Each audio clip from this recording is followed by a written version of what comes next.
प्रणाम सुंदर साथ जी। बोलो श्री प्राणनाथ प्यारे की जय। बोलो श्री सदगुरु महाराज जी की जय। बोलो श्री राम रतन महाराज जी की जय। प्रणाम जी। बस फिर यहीं तक पढ़ते हैं, आगे से प्रसंग दूसरा हो रहा है। क्या कहते हैं कि बिछड़ गया अपना जोड़ा। एक मिनट, कहाँ चले गए? हाँ, अब क्या कह रहे हैं कि अच्छा साथ मिल गया था हमको पर उस माई ने तोड़ा। महाराज जी कहते कि हमें अच्छा साथ मिल गया था पर उस माई की वजह से हमारा छूट गया। लेकिन फिर भी माई को महाराज जी ने एक भी शब्द नहीं बोला। कि हम होते तो हम कहते कि तेरी वजह से ये हो गया। साधु संतों को भी लड़ते हुए देखे ना, आपस में कभी लड़ते हैं तो महाराज जी कहते हमने एक शब्द भी नहीं बोला। हमने इसे परमात्मा की मर्जी समझ के स्वीकार कर लिया कि उनकी रजा है। फिर क्या कहते हैं, माई बोली अगले दिन तुम ही साथ ले लो महाराज। हमने कहा साथ हो तो ही अपने तुम माता जी आज। और महाराज जी माई क्या कह रही है, अब ये साधु चला गया तो उनको कोई साधुओं की कमी थोड़ी ना है। वो माई जो महाराज जी से बचती फिर रही थी, महाराज जी से डर रही थी, महाराज जी से ही साधु को भगा के ले गई थी, महाराज जी के पास ही आई और कहती कि आप हमें अपने साथ ले लो। सुंदर साथ जी, इस लाइन में बहुत बड़ा भाव छिपा हुआ है। माई जी बोली अगले दिन तुम ही साथ ले लो महाराज। महाराज जी ने देखो माई के आगे फिर भी जी लगाया है। क्यों? क्योंकि उनकी रहनी अपनी है, वो माई का कर्म अपना है, महाराज जी का कर्म अपना है। अब देखिए सुंदर साथ जी, एक समय था शुरुआत का जब महाराज जी उस माई की झोपड़ी में गए थे और माई को बोला कि मुझे अपने साथ ले लो। तो माई ने क्या कहा था कि तुम 17 मील चलते हो, हम तो 3 किलोमीटर ही चलते हैं, तुम्हारा हमारा साथ कैसे बनेगा? बन ही नहीं पाएगा। देखो अब परिस्थिति बिल्कुल विपरीत होगी। अब माई आई है महाराज जी को कहने कि हाँ भी आप हमें अपने साथ ले लो। अब देखिए सुंदर साथ जी, उस समय उनका क्या जवाब था और इस समय महाराज जी का क्या जवाब था। अब इसमें माया में भी क्या है, देखिए हम लोग कि माया में भी हम पहले हम जिसकी सहायता करते हैं तो कहीं ना कहीं कभी हमें उसकी सहायता लेनी भी पड़ जाती है। और देखिए कभी कभी हम किसी को दुत्कार देते हैं ना, आप कभी भी, मैंने ये प्रैक्टिकल किया हुआ है। अगर कोई पर्सन मुझे अच्छा नहीं लगता या उससे हमें उसकी हेल्प करनी पड़ रही है या कुछ भी है, परिस्थितियां एकदम से ऐसे पलटा मार जाती हैं कि हमें उसी पर्सन की बार बार जरूरत पड़ती है, उसी पर्सन से हमें काम बार बार पड़ता है। माया का काम, वैसे कोई काम नहीं, माया का काम, आध्यात्मिकता का नहीं। आध्यात्मिकता का भी पड़ जाता होगा, वो मुझे उसका अनुभव नहीं है तो मैं उसकी बात नहीं बता रही हूँ, मैं माया की बात बता रही हूँ। कि हमें कभी किसी को उसकी परिस्थिति देख के दुत्कारना नहीं चाहिए। कि आज अगर वो कहते हैं कि मैंने किसी का पढ़ा था, मेरे सामने एक वचन आया था कि अगर खाली कटोरा लेके घर में घुसा है तो इसका मतलब ये नहीं है कि वो मांगने ही आया है। हो सकता है वह कुछ बांट के आया हो, सब कुछ बांट के खाली लेके आया हो कि हाँ मैंने सब बांट दिया, मैं खाली हो गया। तो सुंदर साथ जी, हमें किसी की परिस्थिति को देख के कभी उसका मजाक नहीं बनाना चाहिए। अगर हमारे से कोई सहायता हो सकती हो तो हमें कर देनी चाहिए, क्योंकि समय का पलटवार नहीं कुछ पता चलता। कल महाराज जी गए थे माई की झोपड़ी में ये कहने कि हमें साथ ले लो, और आज माई आई है उनके पास कि आप हमें साथ ले लो। अब देखिए महाराज जी क्या कहते हैं, माई ने क्या कहा था कि तुम 17 मील चलते हो, हम 3 मील चलते हैं तो हमारा साथ नहीं हो सकता, तुम तो अकेले ही पहुंच जाओगे। और यहाँ महाराज जी क्या कह रहे हैं, देखिए तुम ही साथ ले लो महाराज। हमने कहा साथ तो हो तुम माता जी आज। महाराज जी कहते कि आप हमारे साथ ही हो माता जी, हम आपका ध्यान रखेंगे, ऐसी बात नहीं है, आप हमारे साथ ही चलो। ये बात भी बोल दी महाराज जी ने बड़े प्यार से। और उधर से एक बात और बोल दी। अब क्या बोला, पर माइयों की टोली आवे तो उनमें मिल जाना, साधु और महात्मा के संग अनुचित है तेरा चलना। महाराज जी कहते हैं, महाराज जी ने विनम्रता से ये कह दिया कि आप हो तो हमारे साथ ही, कोई दिक्कत नहीं है। लेकिन आपको एक बात बता दें कि जब साध्वियों की टोली आए, माइयों की टोली आई, तो उन साध्वियों में तुम उनके साथ ही चलना। लेकिन हमारे साथ चलना आपका सही नहीं है, साधु संतों के साथ कि आप आदमियों के बीच में चल रही हो। वैसे देखिए सुंदर साथ जी, क्या फर्क पड़ता था कि आदमी और औरत में, क्योंकि साधु तो ऐसे होते हैं कि इन चीजों से ऊपर उठ चुके होते हैं, लेकिन वो साध्वी नहीं उठी थी इन चीजों से ऊपर। उसको वो महात्मा गए तो महाराज जी के आगे आ गई। जब वो महाराज जी से इतना डर रही थी, उसके बाद भी वो महाराज जी के पास आ गई। और महाराज जी को क्या था कि जब उनको एक वचन मिला ही हुआ था कि माइयों के हाथ का नहीं खाना पीना, और ना ही माइयों की संगत करनी, ना ही माइयों के साथ रहना। जब उन्हें उनकी रहनी समझ आई गई थी कि उनकी रहनी ऐसी है, तो उनको लगा कि ये कहीं ना कहीं मुझे भी तो कुछ खिला पिला के अपने वश में कर सकती है।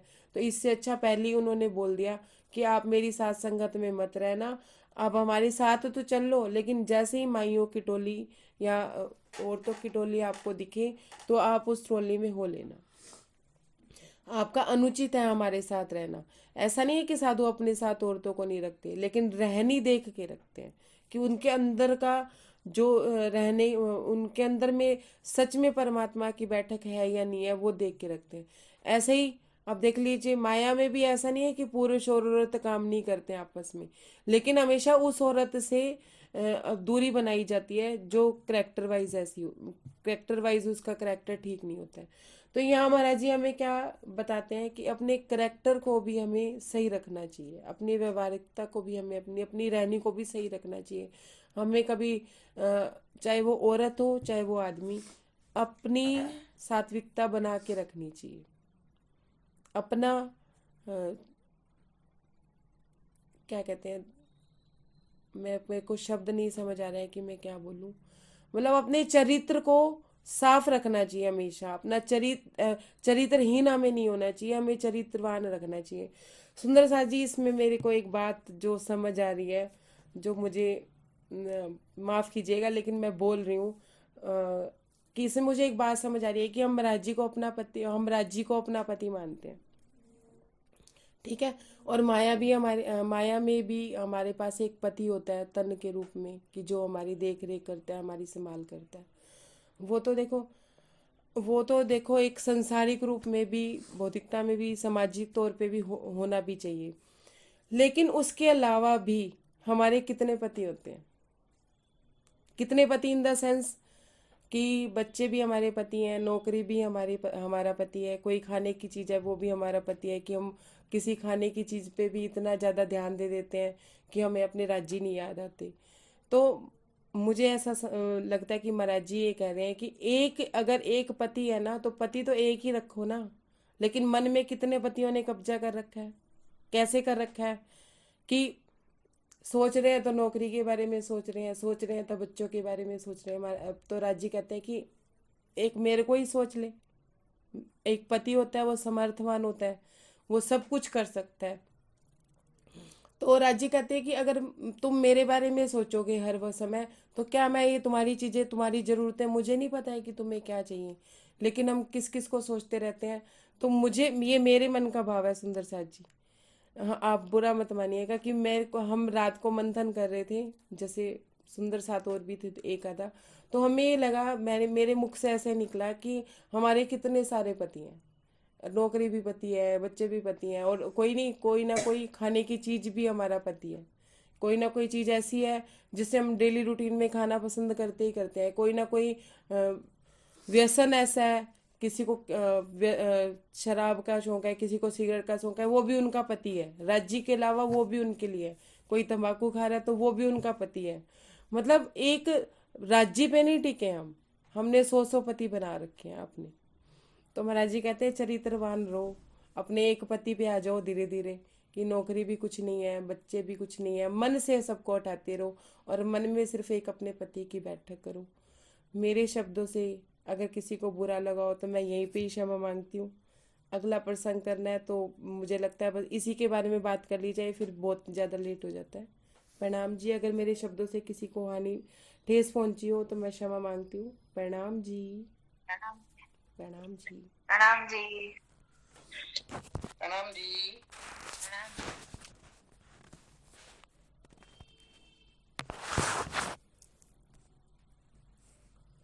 वर्षा दीदी आ प्रणाम जाइए, जी। आ जाइए। किसी प्रणाम का जी। कोई प्रश्न हो तो हाँ वो जी। मुझसे पूछ सकते हैं। आती है दीदी, लगे, जो सो लोग हम जो सुंदर साथ हम मंथन कर रहे थे, तो हम आपस में ये बताने लगे कि बताओ सबसे ज्यादा दिमाग में क्या घूमता है, कौन सा पति है राज्य के अलावा। किसी ने नौकरी कहा, किसी ने कुछ कहा, किसी ने अपना बिजनेस कहा, किसी ने अपने बच्चों के लिए कहा कि मेरे बच्चे मुझे परेशान करते हैं तो वो हमारे लिए मेरे दिमाग में घूमते हैं। मतलब एक राज्य। प्रणाम जी। छठी लहर, पेज नंबर 42। हाँ 42 पेज नंबर। पढ़ो, एक एक पेज पढ़ो अंकल। साधु जन जितने बोले हैं, आज बड़ा अच्छा अवसर बंगाली होती देखे, सब चलो आज साधु मिलकर। सम्मति दी हमने भी अपनी, हमको भी। बोलो श्री प्राणनाथ प्यारे की जय। बोलो श्री सदगुरु महाराज की जय। श्री राम रतन महाराज की जय। प्रणाम जी। प्रणाम सुंदर साथ जी। पांचवी लहर समाप्त हो गई और छठी लहर की हम ओर जा रहे हैं। हमने देखा कि महाराज जी कैसे अपने मन के साथ कभी मन के फेर में आके कहीं भटक रहे हैं, कभी पाठशाला जा रहे हैं, कभी घर जा रहे हैं। फिर उसके बाद अपने मन को उन्होंने पकड़ा, फिर उन्हें एक साधु मिला, एक महापुरुष मिले, उन्होंने उनको 4 वचन दिए, जिनके पहले वचन को उन्होंने अपने रहनी में उतारा और दूसरे वचन का पालन करने के लिए वो साधु संतों का मंडली ढूंढ रहे थे, वो साधु संतों का साथ ढूंढ रहे थे। हंसा बहन आप म्यूट कर लो आप अपने आप को। साधु संतों की मंडली ढूंढ रहे थे, तो उन्हें एक मंडली मिली जहाँ पे झोपड़ी में उन्होंने एक माई देखी। वो अंदर गए तो उनसे कहा कि आप हमें भी साथ ले लो। उस माई ने उनसे कहा कि आप कितने मील चलते हो, उनका ब्यौरा पूछा। तो उन्होंने 17 मील चलने के लिए बोला कि मैं 17 मील रोज चल लेता हूँ। तो वो कहने लगी कि हम तो 3 मील ही चलते हैं, आपका हमारा साथ, मतलब डायरेक्ट ना कह के इनडायरेक्ट उनको बोला कि हाँ हमारा साथ नहीं हो सकता, हम तो 3 किलोमीटर ही चलते हैं, आप तो अकेले ही पहले पहुंच जाओगे। तो महाराज जी ने ये सोचा कि इनसे बात करने का कोई फायदा नहीं है। जब जो साधु जन है जो इनके साथ रहते हैं, मैं उनसे से ही बात करूंगा। महाराज जी इसमें ये बात भी जताते हैं कि स्त्री से किसी भी बात के लिए अगर मान लो किसी के घर जाके पूछना है तो पुरुष से जाके बात करनी चाहिए, ना कि स्त्रियों से ज़्यादा बात करनी चाहिए। किसी के घर अगर जाके कोई बात पूछनी है या कुछ भी पूछना है तो साधुजन आते हैं तो महाराज जी उनके आगे विनम्र निवेदन रखते हैं। तो महाराज जी वो साधुजन सहर्ष उन्हें अपने साथ रखने के लिए तैयार हो जाते हैं और उन्हें कच्ची खिचड़ी भी देते हैं बनाने के लिए कि आप ये खिचड़ी ले लीजिए और पका लीजिए और अपना खा लीजिए और साथ में ही हमारे बिछोना बिछा लीजिए। और वहाँ पे 2 साधु थे, एक माई थी और एक महाराज जी, 4 जन वो हो गए थे। उनमें से एक साधु माई के साथ जैसे उनकी अलग मंडली हो गई थी और हमारे साथ एक साधु और हो गया था कि वो साधु उस साध्वी से पीछा छुड़ाना चाहता था। उस वो साधु साध्वी के साथ रहना नहीं चाहता था।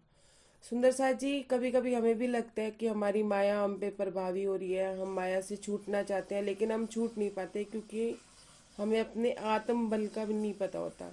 जब हमें कोई संगी सहारा मिलता है उस माया से छूटने के लिए, या कोई परिस्थिति ऐसी मिलती है, कोई पर्सन हो, कोई परिस्थिति हो, मैं हर चीज़ के लिए कह रही हूँ कि माया की कोई भी परिस्थिति ऐसी हो सकती है कि हम किसी से पीछा छुड़ाना चाहते हैं लेकिन हम पीछा छुड़ा नहीं पाते क्योंकि वो साधु माई से पीछा तो छुड़ाना चाहता था लेकिन वो रह तो उन्हीं के साथ रहा था। वो पहले भी तो ये बल कर सकता था लेकिन नहीं, उसको इतना आत्मबल नहीं था कि वो अपने पीछा छुड़ा सके। तो महाराज जी कहते हैं कि उनको मुझसे मेरे साथ से इतना आत्मबल मिला कि उन्होंने माई का साथ एकदम से ही छोड़ दिया। जब माई ने उनको उनके लिए तो खाना बनाया है लेकिन महाराज जी के लिए खाना नहीं बनाया। मतलब जो भी साधु संत अगर एक साथ रहते हैं या तो सब वो अपना अपना ही बनाते थे, कोई किसी के लिए नहीं बनाता था। अगर कोई बनाता था तो वो सबके लिए ही बनाएगा ना, जो जितने 4 जने हैं या 3 जने हैं। माई क्या सिर्फ उनके लिए बना के लाई, महाराज जी के लिए नहीं बना के लाई, उनको ही खाने के लिए बुलाया। तो उस साधु ने उनको धुतकार दिया कि नहीं, ना मुझे आपके साथ रहना है, ना मुझे आपके साथ कोई संबंध रखना है और ना ही मैं आपके साथ जाऊंगा। आगे की यात्रा के लिए भी उन्होंने ऐसे बोल दिया कि मैं आपके साथ नहीं जाऊंगा, बस तुम अपनी मौज करो, मैं अपनी मौज में रहूंगा, चलना हो तो साथ चल लेना, बस बाकी कोई संबंध नहीं रखता। तो महाराज जी कहते हैं कि उसको मेरी संगत से आत्मबल मिला, तो उसने उस साध्वी को छोड़ने की जैसे बात कही। अब उस उधर साध्वी की, वो उस माई की क्या हालत थी? उस माई की ये हालत थी कि वो महाराज उस साधु के साथ पति पत्नी की तरह रहना चाहती थी। वो उनका खाना भी बनाती थी, उनके कपड़े भी धोती थी।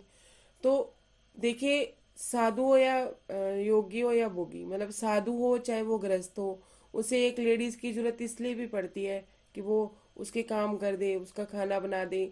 तो वो महाराज वो उस महात्मा के सारे काम कर रही थी। तो अब जब उन्होंने खाने के लिए, महाराज जी के मिलने पे खाने के लिए इनकार कर दिया, तो उसने भी प्रण ले लिया। उस महात्मा को दिखाया कि मैंने प्रण लिया है कि जब तक आप नहीं खाओगे तब तक मैं नहीं खाऊंगी। उसने सारा भोजन कुत्तों को डाल दिया।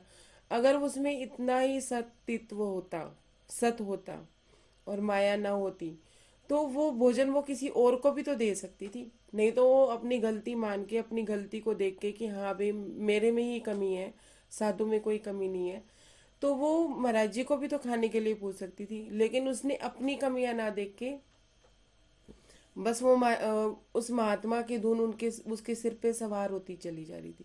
और उधर महाराज जी क्या कहते हैं कि मैं उस साधु की रहनी भी देख रहा था कि ऐसा नहीं है कि उस साध्वी के चक्कर में वो खा पी नहीं रहे थे, उन्हें कोई फर्क नहीं पड़ रहा था, बल्कि उन्हें तो, महाराज जी को तो ये लग रहा था कि वो उनसे बस छूटना ही चाहते हैं। उन्हें मौका मिला और वो छूटने की कोशिश कर रहे हैं। महाराज जी दृष्टा बन के उनको देख भी रहे थे और उनका संग भी पा रहे थे।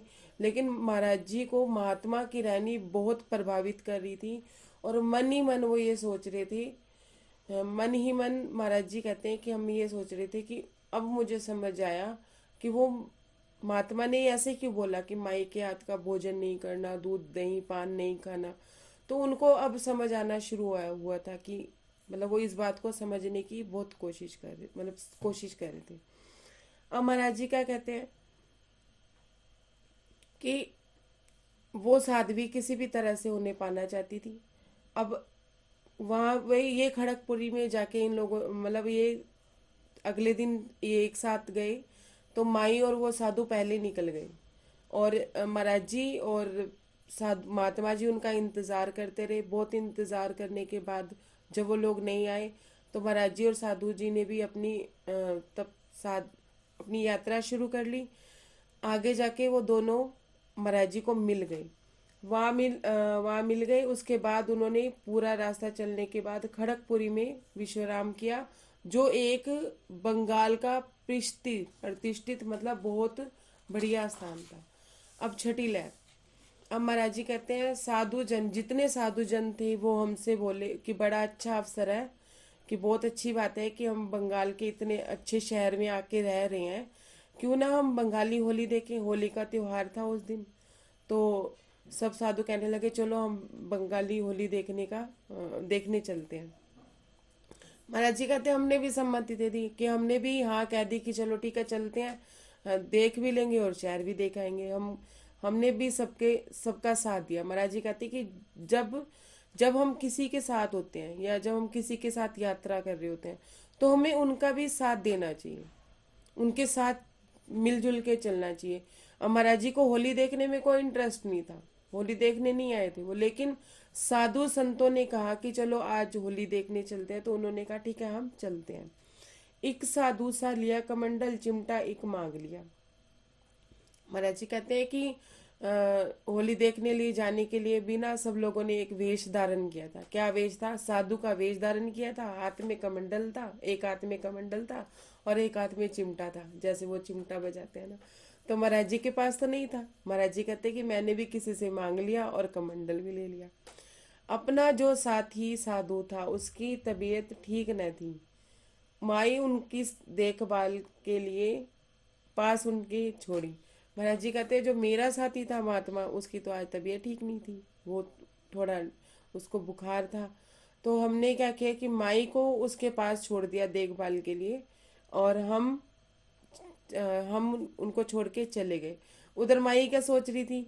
माई तो महाराज जी को अपनी सोतनी मानने लगी थी कि जब से आए हैं तब से महात्मा जी बदल गए हैं, तब से वो उनको भाव नहीं दे रहे हैं, ना उनके साथ खाना खा रहे हैं। तो माई को तो ये लग रहा था महाराज जी जाएं जल्दी से, पीछा छूटे। वो मतलब महाराज जी को ही गलत मतलब सोतन की तरह समझने लग गई थी, क्योंकि उसके मन में माया थी। यहाँ एक सुंदर सा जी, ऐसा नहीं है कि महाराज जी किसी के घर खाना नहीं खाते थे या औरत के हाथ का नहीं खाते थे, लेकिन उसकी रहनी देख के उसकी अंतर्वृत्तियों को महाराज जी पहचान गए थे। इस वजह से जैसे उन्होंने महापुरुष ने बोला था कि दूध दही पान नहीं लेना, तो उस साध्वी की रहनी अच्छी नहीं थी।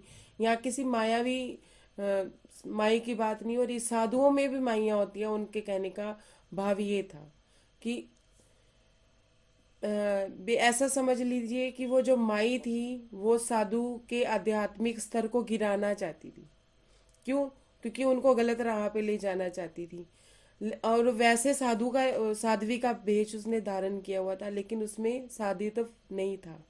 ऐसे ही जब हम अपने गृहस्थ में भी होते हैं, हम भी अगर अपने साथी को या अपने बच्चों को या किसी को उसके आध्यात्मिक स्तर से उसे गिराना चाहे, कि मान लो बच्चा कोई सेवा कर रहा है या पति कोई सेवा कर रहा है, हम उसे कह दे नहीं जी ये सेवा नहीं करनी, ऐसे नहीं करना, तो वो भी माई कहलाएगी। उनके कहने का मतलब ये है कि एक औरत क्या होती है, अपने साथी के आध्यात्मिक स्तर, उसकी भौतिक आवश्यकताओं को पूरा करने के साथ साथ आध्यात्मिक स्तर को भी बढ़ाती है।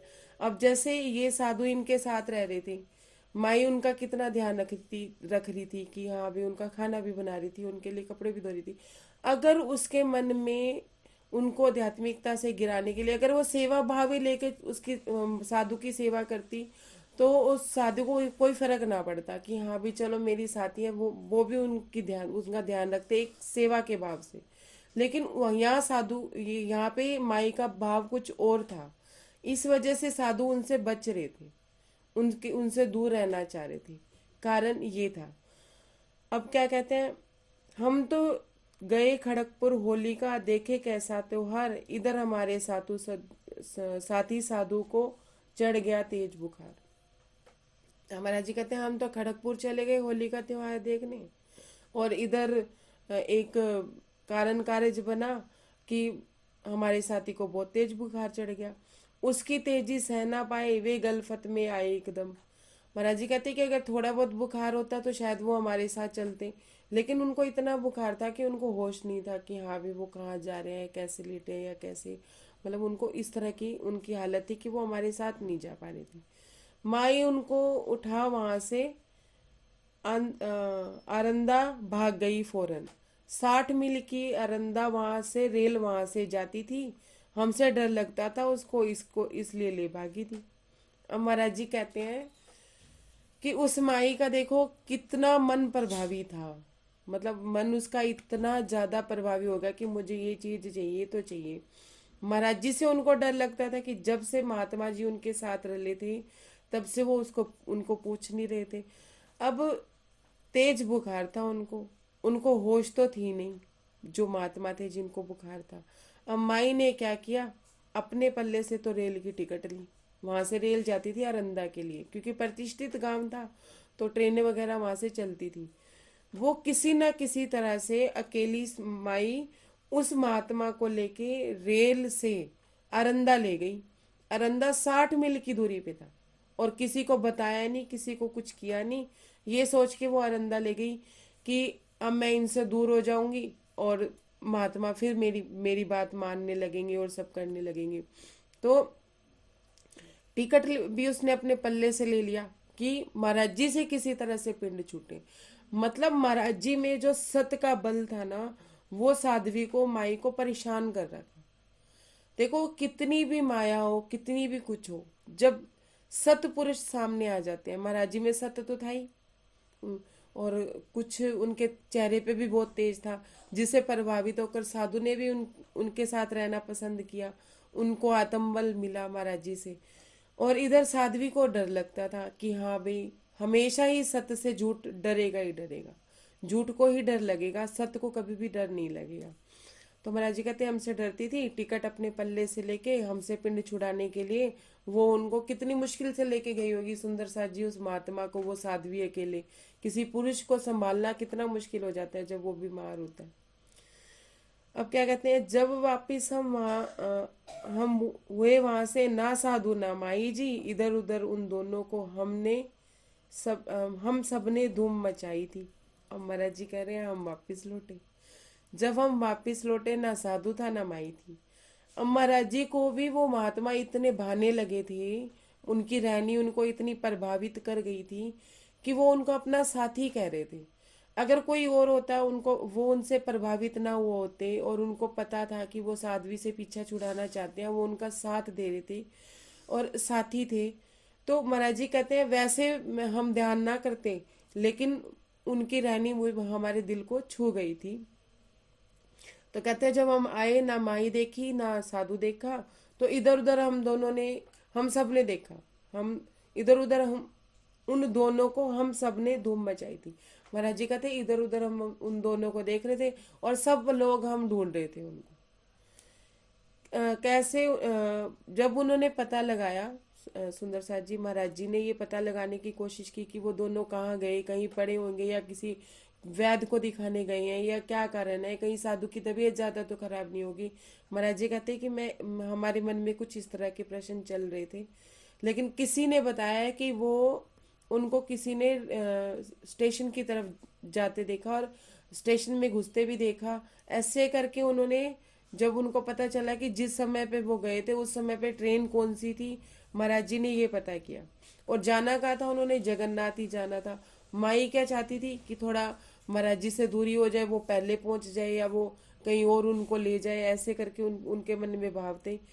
जब महाराज जी को ये बात किसी ने बताया कि हाँ भाई वो रेल स्टेशन में घुसते उनको देखा, तो उन्होंने ट्रेन का वो समय वगैरह पता किया। फिर क्या कहते हैं, कैसे उनके पास जाएं अब से कुछ समझ नहीं आया, आखिर हम पैदल ही लपके 3 रोज में पहुंच गए। 60 किलोमीटर की दूरी पे आरंदा था सुंदर साथ जी। महाराज जी कहते हैं कि अब मुझे पता तो चल गया कि वो आरंदा की ट्रेन में गए हैं, मुझे किसी ने बता दिया, मैंने पता करवा लिया। और महाराज जी कहते हैं कि अब मैं ये सोच में पड़ गया कि अब मैं कैसे जाऊं। महाराज जी कहते हैं कि मैंने बल किया, चलो रास्ता लंबा है लेकिन कोशिश करते हैं। ऐसे करके महाराज जी कहते हैं हम पैदल पैदल ही लपक लिए, हम पैदल ही थे महाराज जी। कभी उन्होंने घोड़ा गाड़ी कोई ट्रेन करने की कोशिश नहीं की, ना उन्होंने अगले दिन का वेट किया कि अगले दिन ट्रेन जाएगी तो मैं जाऊंगा। महाराज जी कहते हैं नहीं, मैं पैदल ही चल रही। और 3 रोज में महाराज जी ने 60 किलोमीटर की यात्रा कंप्लीट कर ली। अब इसमें महाराज जी हमें क्या समझाना चाहते हैं, एक तो हमें ये समझाना चाहते हैं कि जब हमें मंजिल दूर लगे या कोई काम हमें मुश्किल लगे, हमें उसे करना शुरू कर देना चाहिए, धीरे धीरे वो काम अपने आप ही कंप्लीट हो जाता है।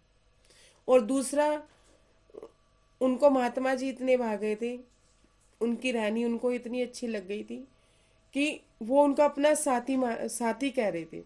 सुंदर साथ जी, अगर महाराज जी किसी को अपना साथी कह रहे थे, जो अब तक उन्होंने कहीं भी साथी शब्द यूज नहीं किया, तो इसका मतलब उस महात्मा में कोई ना कोई तो बात थी। अगर कोई बात ना होती तो वो और साधुजन की टोली ले लेते। और उनको ये भी पता था कि माई लेके गई है, किसी ना किसी तरह से माई कुछ खिलाना दे पिलाना दे, जो पुरुष के वचन थे वो वचन उनको याद आ रहे थे, क्योंकि वो अगर महाराज जी को खिला सकती थी तो वो साधु को भी तो खिला सकती थी। ये सोच के महाराज जी की उस साधु से मिलना चाहते थे कि एक बार मैं उससे मिलके उनका हालचाल पूछ लूं, फिर उसके बाद भले ही वो मिले ना मिले। ये सोच के महाराज जी ने जब अपनी पैदल यात्रा की, जब एक लक्ष्य होता है हमारे मन में तो हमारा काम भी समय पे पूरा हो ही जाता है। महाराज जी 3 रोज में वहां पहुंचे आनंदा, और तो क्या देखा तो स्टेशन पर साधु हमको पड़े मिले। महाराज जी कहते हैं कि 3 रोज बाद जब हम गए, वो साध्वी उन्हें उठा के तो ले गई थी, लेकिन उस साधु में मतलब महात्मा में इतनी ताकत नहीं थी कि वो कहीं जा सकते या कुछ कर सकते, क्योंकि उन्हें बुखार था। तो वो उन्हें स्टेशन पे ही लेके बैठी थी, मतलब वो खुद तो भिक्षा के लिए मांगने चली जाती थी और साधु को जैसे तैसे उनका कर रही थी। और साधु कहाँ थे, वो स्टेशन पे ही पड़े मिले। अब देखिए सुंदर साथ जी, उस माई का क्या हाल था।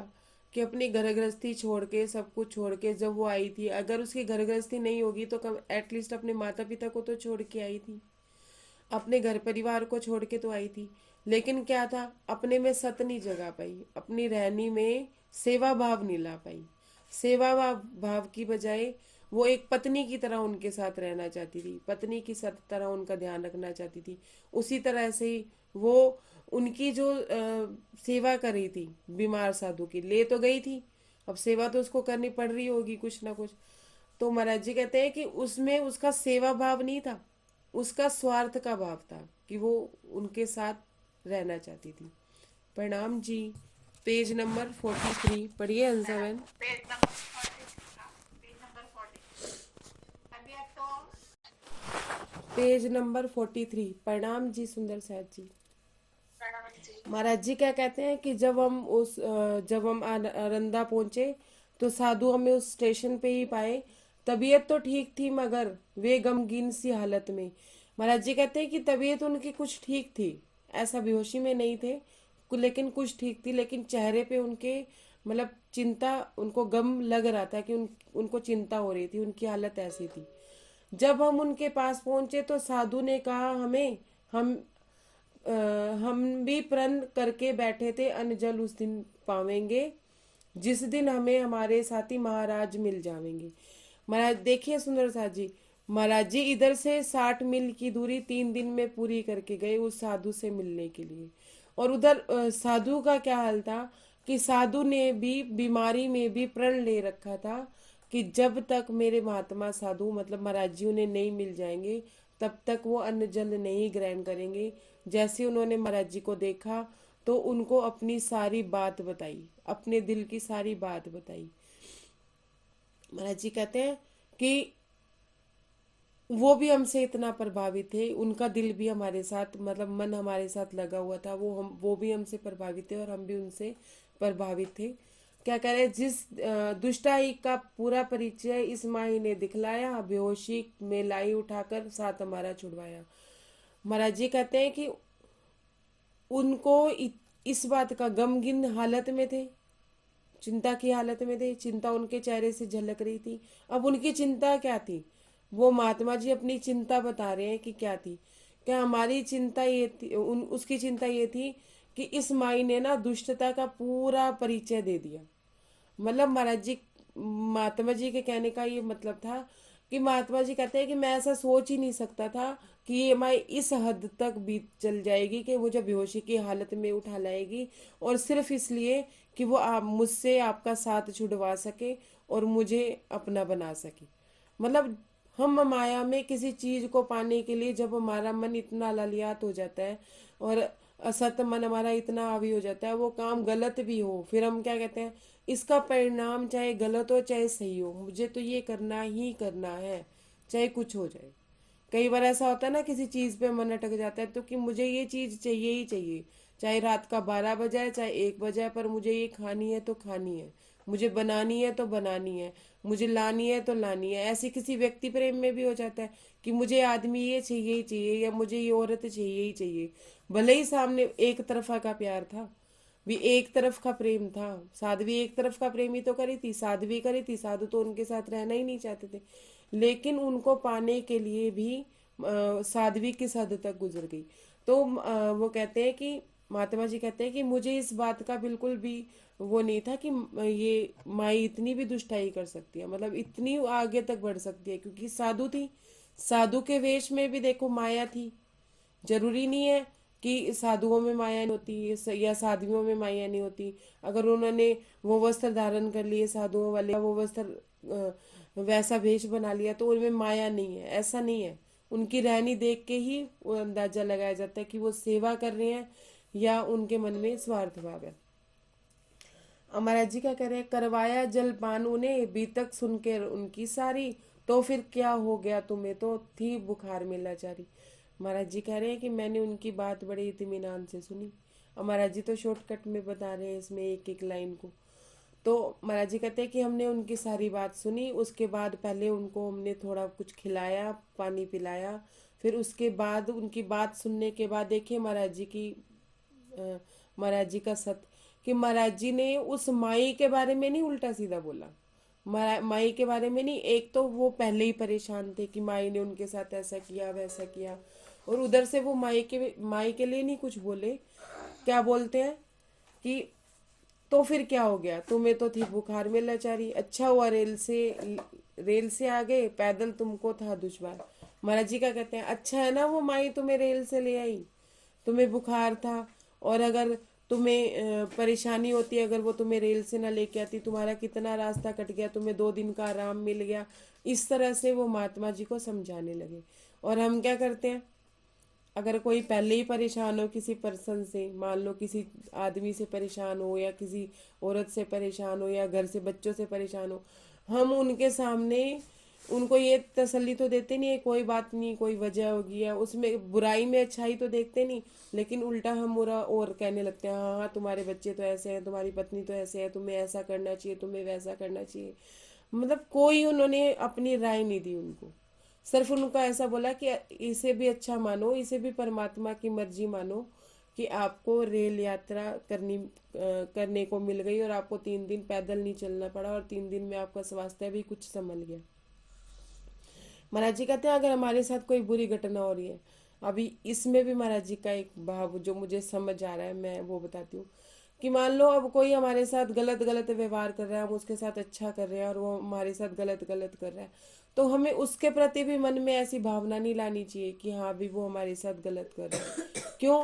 क्योंकि महाराज जी कहते हैं जब हो सब हुक्म से रहा है, सब परमात्मा की मर्जी से रहा है, तो ये जो गलत हो रहा है ये परमात्मा की मर्जी से नहीं हो रहा है, ये भी उनकी मर्जी से हो रहा है। इसमें भी राह ढूंढनी चाहिए हमें, परमात्मा की ओर जाने की राह।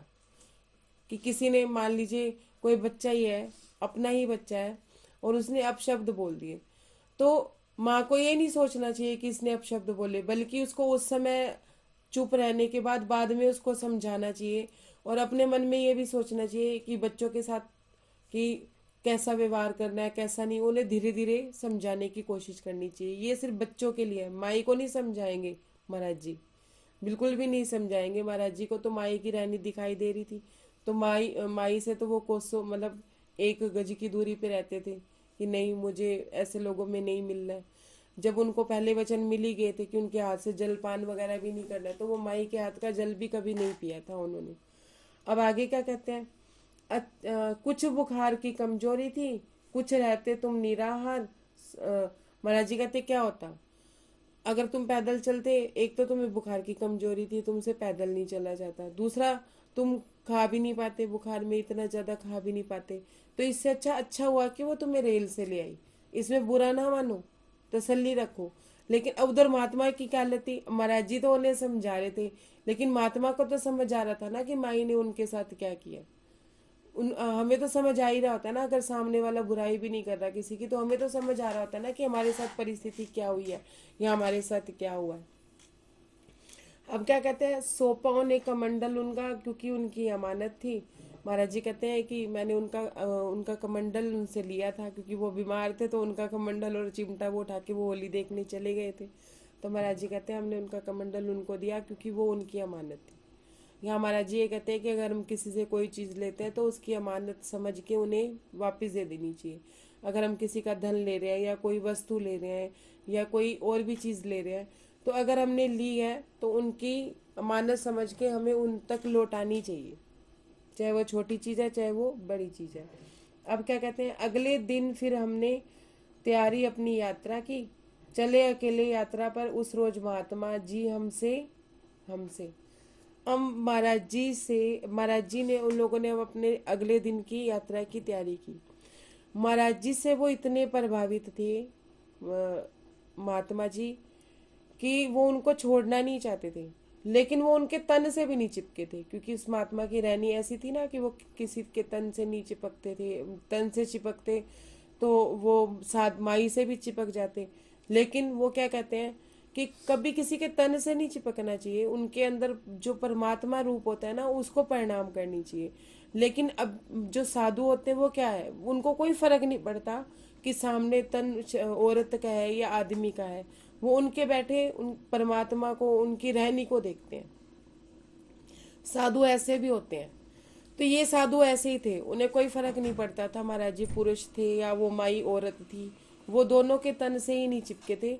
लेकिन महाराज जी से वो प्रभावित थे, तो उन्होंने क्या किया, महात्मा जी ने महाराज जी को प्रणाम करी और उनका सूक्ष्म स्वरूप, स्थूल स्वरूप तो उनसे छूट ही रहा था ना, 5 तत्व का शरीर तो वो छोड़ ही रहे थे उनका कि नहीं हम आपके साथ नहीं जाएंगे।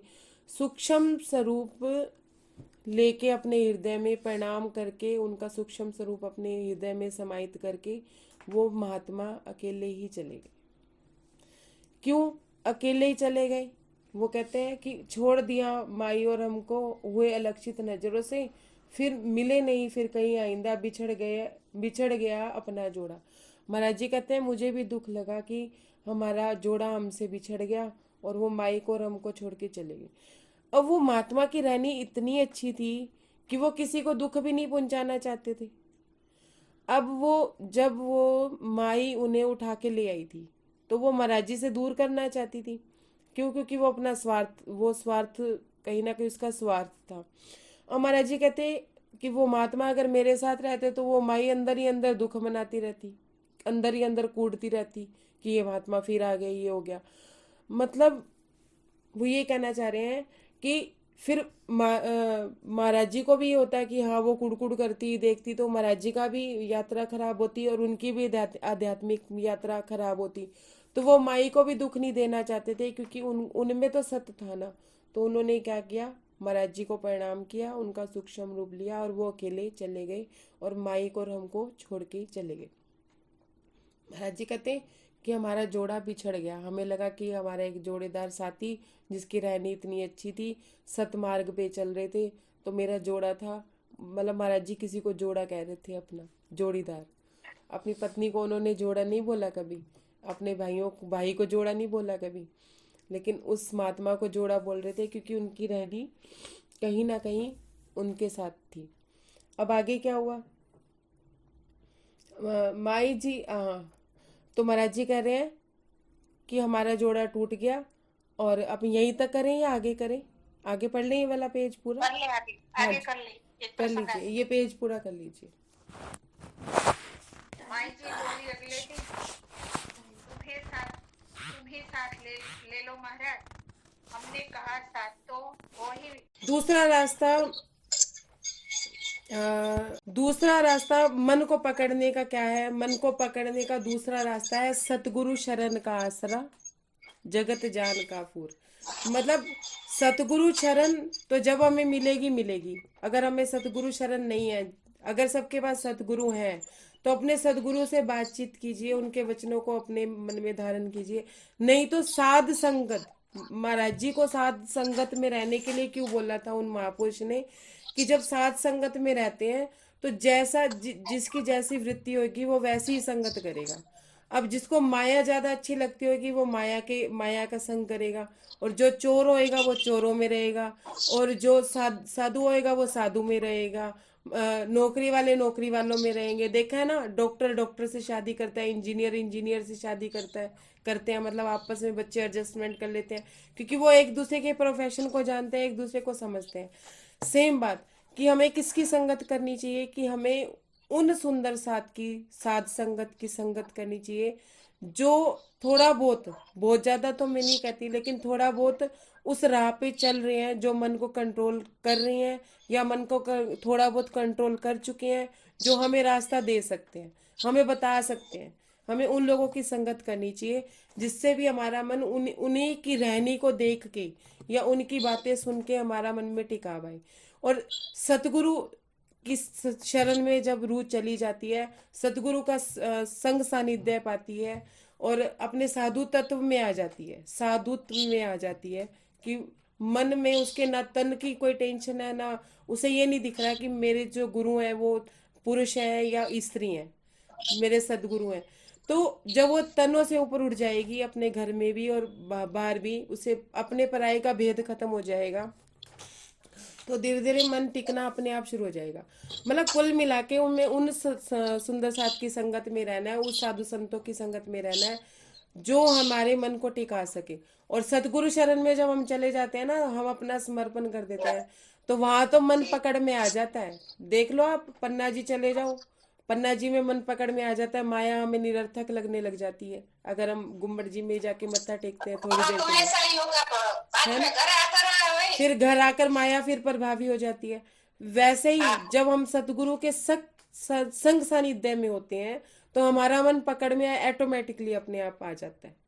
और या हम उस सुंदर साथ के संग में रहते हैं, हमारा संग अगर उन सुंदर साथ का है, हमारा कोई साथी हमें सुंदर साथ ऐसा मिल जाता है जो हम आपस में डिसाइड करते हैं। जैसे हम रात को सुंदर साथ बैठ के मंथन कर रहे थे कि अब मन को कैसे टिकाया जाए, पूछा ये गया था, तो मेरे मन में ये भाव आया कि पति तो हमारे बोध पोता है माया में।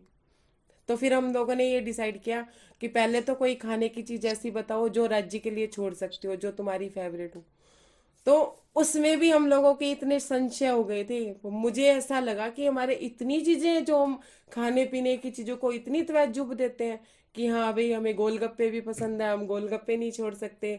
वो कहती मुझे मीठा बहुत पसंद है, मैं मीठा नहीं छोड़ सकती। अरे, हम राज्य को छोड़ सकते हैं लेकिन अपने इंद्रिय सुख को नहीं छोड़ सकते।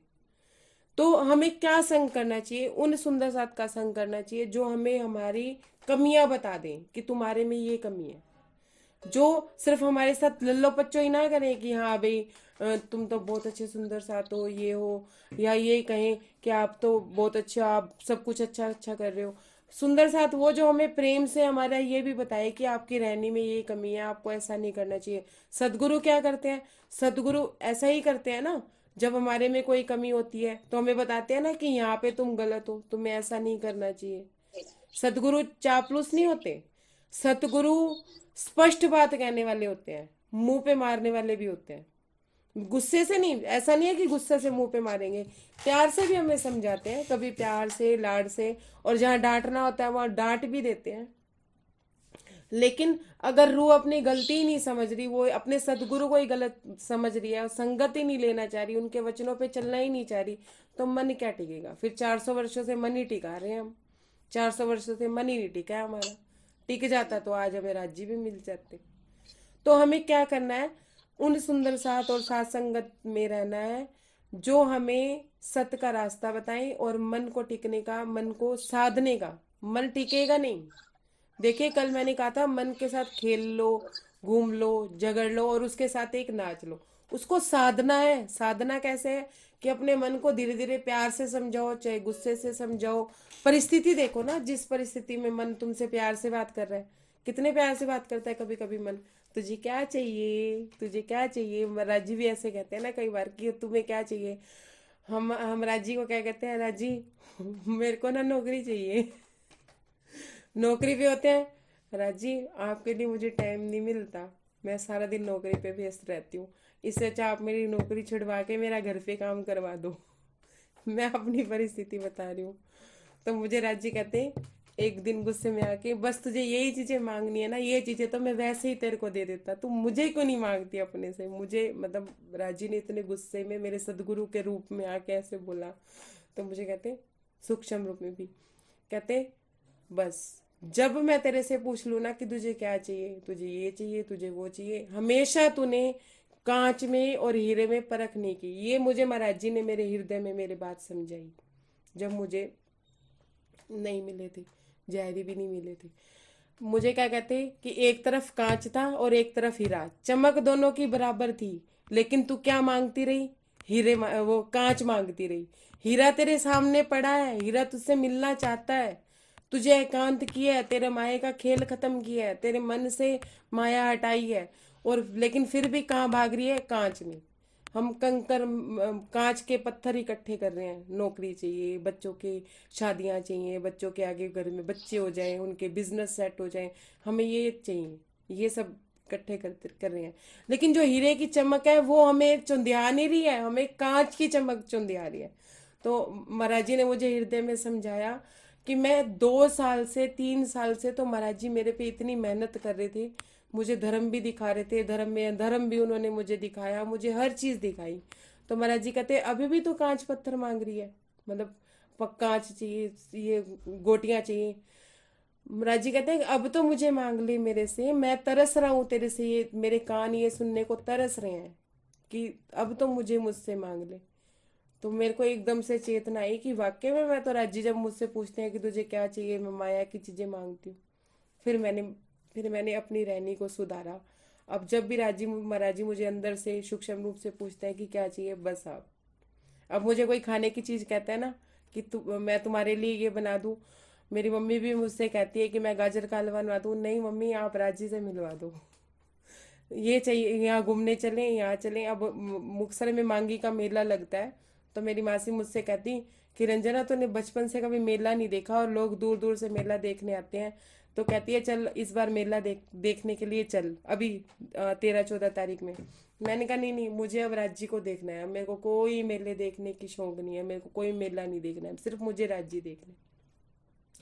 तो अगले दिन मेरी बैठक थी, मम्मी बीमार थी इसलिए आई थी। बैठक में जब मैं बोल रही थी, वैसे तो वो सुनती नहीं, लेकिन उन्होंने सुना, तो मुझे बाद में ऐसे कहने लगी कि रंजना तेरी तो दोबारा शादी हो गई, तू तो अब राजी की सुहागन हो गई। तो मेरे मन को इतना अच्छा लगा, राजी आप कहलवा रहे हो कि हाँ भी, वो कह रही है, कह वो रही है, लेकिन कहलवा तो आप ही रहे हो ना कि मैं सुहागन हो गई आपकी। अब जब मैं आपकी सुहागन हूं तो मुझे काहे की चिंता है, मुझे काहे की टेंशन है। फिर भी अगर मैं चिंता कर रही हूँ, मैं अपनी बात बता रही हूँ जी, अब फिर भी मैं और चिंता कर रही हूँ, कोई टेंशन ले रही हूँ, नौकरी की ले रही हूँ या घर की ले रही हूँ या बच्चों की ले रही हूँ, तो इसका मतलब राज्य के अलावा मेरा और कोई खसम है जिसके लिए मैं सोच रही हूँ। क्यों सोचेंगे हम किसी के बारे में, जब हमारा पति हमारा समर्थ बरता रहा है, हम क्यों सोचेंगे। क्या नहीं कर सकते राज्य, ऐसी कोई चीज नहीं है जो नहीं कर सकते, लेकिन फिर भी हम डर रहे हैं नौकरी छूट जाएगी, ये हो जाएगा या। तो फिर मैंने अपने आप में कहा, मैंने कहा अब तो पति बनाना छोड़ ही दें। फिर मैंने एक सुंदर सा से बात की अपने बड़े से, तो मैंने उनसे ऐसे कह दिया, मैंने कहा मेरा नौकरी पे ना मन नहीं लगता, और मुझे ऐसे कचोड़ते हैं मेरी, मतलब जैसे वो लोग जो स्टाफ है वो, मुझे इतना बुरा लगता है कि वो मेरे को डिस्टर्ब क्यों करते हैं, मैं अपने काम में लगी हूं तो मुझे तंग क्यों करते हैं, मेरी क्यों इनके साथ नहीं बनती है। तो उन्होंने ना सपाट से मेरे मुंह पे एक थप्पड़ मारा, एक तरह से शब्दों का थप्पड़। क्यों खसम बनाना चाहती है किसी और को, क्यों बना के रखना चाहती है किसी से, नौकरी पे मन लगाना ही क्यों चाहती है। साहब ने भी ऐसा ही बोला कि नौकरी पे मन लगाना ही क्यों चाहते हो, जिम्मेदारी निभाओ, बस मन नहीं लगाना नौकरी पे।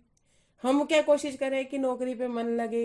मैं अपनी बात बता रही हूँ कि मैं कोशिश कर रही हूँ मेरा मन लगे, तो मैं अच्छे से काम करूँ, तो मालिक को कोई प्रॉब्लम ना हो।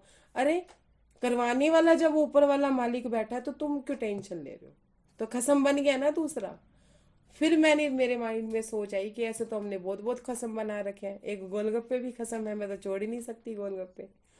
फिर मतलब इतनी इतनी बातें दिमाग में आने लगी कि राज्य के अलावा ये भी हमें चाहिए, हमें वो भी चाहिए, मन अभी यहाँ भी भाग रहा है, मन में अभी एक इच्छा नहीं आई है धनी, मन में अभी एक पति नहीं बना है, हजारों हजारों पति बना रखे। इसलिए मैंने ये भाव बोला। प्रणाम जी, अगर कुछ बुरा लगा हो तो मैं हाथ जोड़ के क्षमा मांगती हूँ, शब्द नहीं कुछ ऐसे ही नहीं दी प्रयोग नहीं करने नहीं पड़े। दी नहीं दी, बहुत अब अच्छा लगा दी। ये ऐसा लगा था कि राम जी से हम डांट रहे हैं, उससे हम मतलब कह रहे, हम से कह रहे, हम ही चाहिए, मतलब ऐसा लगा दी, बहुत अच्छा लगा दी, धन्यवाद दी, बहुत बहुत धन्यवाद। प्रणाम जी, प्रणाम सुंदर प्रणाम साथ जी, जी। प्रणाम। कल मिलते हैं इसी समय। आप सबके श्री चरणों में कोटान कोट प्रणाम। आप प्रणाम जी, लोगों के प्रणाम जी। आशीर्वाद से मुझे भी महाराज जी कुछ ना कुछ समझाते रहते हैं, मेरा भी आत्म मंथन चलता रहता है। वहाँ दुकान पे बैठे बैठे भी मैं महाराज जी के बारे में ही सोचती रहती हूँ कि उनके शब्द कैसे रहनी में उतारे जाएं। अब जब से रात को महाराज जी ने ये जागृति दी है कि कितने पति बनाएगी, अब मैं अपने सौतेले पतियों के बारे में सोचती हूँ कि हमने कितने कितने पति बना रखे हैं। माइंड में अब वो बातें आने लगी हैं कि ये, अगर मन सोचता है किसी के बारे में, तो यही सोचती हूँ ये भी पति बना बैठा है अंदर। तो मतलब आत्ममंथन आप लोगों की वजह से ही मुझे मिला। मैं भूल गई थी इस रास्ते को, या यूं कह लो कि बच्चों को पढ़ाया जाता है कि बड़ों की सेवा करनी चाहिए, चोरी नहीं करनी चाहिए, लेकिन परिस्थिति वंश बच्चे भूल जाते हैं, तो बार बार माँ बाप उस बात को दोहराते हैं। तो सदगुरु सूक्ष्म रूप में भी हमें बार बार दोहरा रहे हैं, बड़े महाराज जी हमें बार बार दोहरा रहे हैं कि आत्म मंथन करो, आत्म मंथन करो।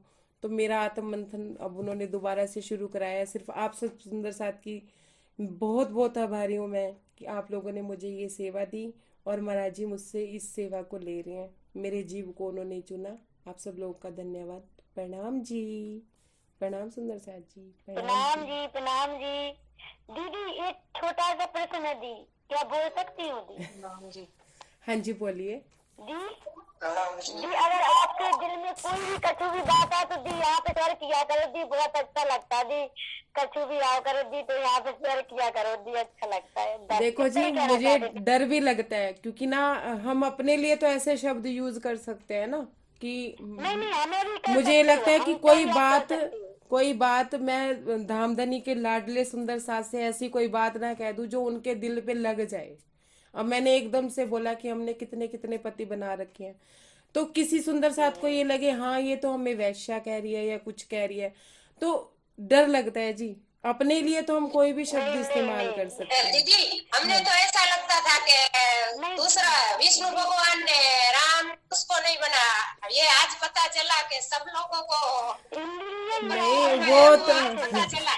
देखो वो गलियां तो हम पीछे छोड़े सुंदर साथ जी, वो गलियां तो हम पीछे छोड़ाए, राम वाली या हनुमान वाली, वो तो हम बहुत पीछे हमको ऐसा छोड़ाए। लगता था। पर उसके अलावा हमने राज्य की राह में भी तो बहुत सारे खसम बना रखे हैं। अब ये सोचना है ना, हमें राज्य के लिए रास्ता ढूंढना है, हमें उन देवी देवताओं के लिए थोड़ी ना जाना है। तो अब हमारे मन में क्या है वो हमें देखना है। तो इसी मंथन के लिए हम राज्य के लिए आगे राह बढ़ानी है ना, हमें पीछे तो जाना ही नहीं है। वो तो गलियां हम पीछे ही छोड़ाए। हम अब कोई राम जी को और हनुमान जी को कोई पूछते थोड़ी ना है, हमें तो एक राज्य दिखते हैं, एक राम की जगह राज, और नाम भी आ जाता है तो हमारा शंकर भी वही और राम भी वही, सब कुछ वही। तो राज्य के लिए राह पानी है, इस वजह से हम राज्य के लिए राह के लिए चल रहे हैं। तो महाराज जी हमसे यही मंथन करा रहे हैं कि अपने अपने सौतेले पति ढूंढे ही है, अपने अपने बॉयफ्रेंड को अपने मनों से आउट कीजिए और एक पति के साथ संबंध रखिए। अब आपका आज का जो होमवर्क है आत्म मंथन में ये है कि आपके कौन कौन से पति आपके घर करके बैठे हैं। वो खाने की चीज भी हो सकती है, कोई व्यक्ति भी हो सकता है, परिस्थिति भी हो सकती है, स्थान भी हो सकता है। तो प्रणाम जी सुंदर साथ जी। प्रणाम जी। दीदी आज आज आज हम दी आपका ये होमवर्क हम आज करेंगे, इसमें सोचेंगे और आपके आप पे चलेंगे आगे। प्रणाम दीदी। अब से शुरू हो जाएंगे। बस महाराज जी की बीतक पे महाराज जी की बीतक पे ही चलते चलेंगे सोच ना। भी हमारे प्रति हो सकती है, हमारी सोच भी तो। हाँ हाँ मतलब हमें महाराज जी की बीतक के साथ साथ चलना है। अब महाराज जी ने यहाँ हमें क्या समझाया, माई के प्रसंग से हमें क्या समझाया। माई एक परमात्मा को पाने के लिए निकली थी, लेकिन महात्मा में अपना पति ढूंढ लिया तो उनका दूसरा पति हो गया। ये हो गया ना, जब वो परमात्मा के लिए निकली थी तो परमात्मा को पाती। हर प्रसंग में महाराज जी हमें इतना इतना डीपली बताते हैं, इतना इतना डीपली समझाते हैं कि मतलब मंथन कर। बस एक प्रसंग मैंने नहीं सोचा था एक ही प्रसंग पढ़ूंगी, लेकिन मैंने रात को मुझे महाराज जी कहते कोई जल्दी नहीं है, तो एक एक प्रसंग करके बोलेगी या एक एक प्रसंग करके ही मैं बुलवाऊंगा। मैंने कहा मुझे नहीं पता, आपको जैसे ठीक लगे वैसे कर लेना। तो मैं आगे भी ले सकती थी, लेकिन मुझे लगा कि एक रास्ता देना जरूरी है, एक बात समझाना जरूरी है। जो मेरे कल पूरे दिन का आत्म मंथन है वो मैं एक 15 मिनट में या 10 मिनट में सारांश में आपके सामने मैं रख देती हूँ। उसका रिजल्ट जो रात तक मुझे मिलता है कि महाराज जी मुझे ये समझाना चाह रहे हैं इस प्रकरण में, तो वो मैंने आपके सामने पेश किया। फिर भी कोई बात किसी के दिल पे चुभी हो तो मैं क्षमा मांगती हूँ। नहीं नहीं और दीदी, बहुत धन्यवाद। और अगर राज्य की ऊपर उठने से गाय कैसे बुरा, और अगर राज्य की कहाँ से अपना सतगुरु की बात है। और अगर राज्य की राह में कोई चुभी हो, सुंदर साथ जी, अगर राज्य की राह में कोई चुभी हो कि राज्य के रास्ते पे ले जाने के लिए चुभी हो, तो उस बात को पूरा दिन अपने अंदर चुभाते ही रहना, अपना पति सौतेला पति ढूंढते ही रहना। और देखिएगा फिर एक जना ना कॉपी पे लिखना शुरू कर देना अपने कि मेरा ये भी पति है, मेरा ये भी पति है, मेरा ये भी पति है। शाम तक लिस्ट लंबी हो जाएगी और उन सबको धीरे धीरे हटा के एक पति रह जाएगा। ठीक है जी। प्रणाम जी।